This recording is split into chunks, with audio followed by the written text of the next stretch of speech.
So I noticed like a large love triangle, which was entertaining. How Oberon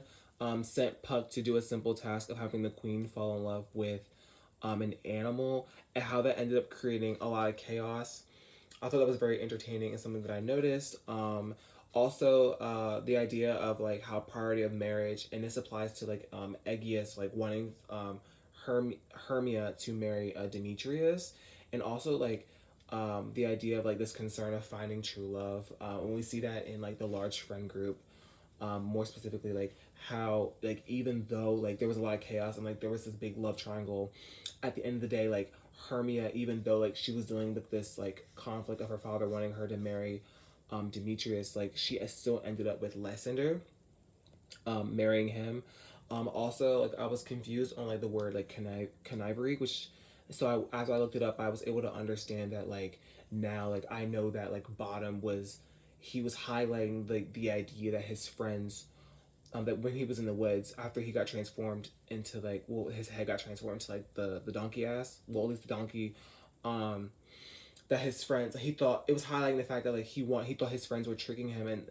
but really what it was showing is that he was really like unaware of the fact that like he was transformed and that he had been done wrong by Puck, even though it was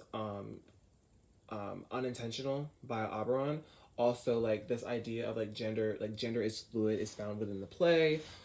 because like Oberon and Puck are both like male fairies with feminine qualities. Um, I said so like so really like people could see they could see how like sex it like you could still be seen as like your sex or characteristics, but like really like you can still express yourself beyond the gender norms to some extent, but still like express yourself like without like beyond gender identity and what's found between like male and female. Also, in this modern contemporary, like I still think that gender can still be seen as fluid, and that goes by like the contemporary casting of like that's in the play. Um, Even though it's not necessarily the exact same as it was back then during Shakespeare's times, you could still see how like males and females like can still express like both masculine and feminine energies, which highlight like the traditional like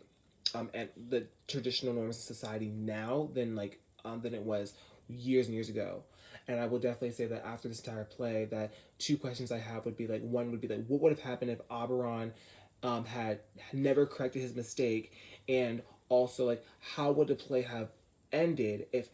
Hermia had married Demetrius? So like exactly like what would the direction of the play have gone if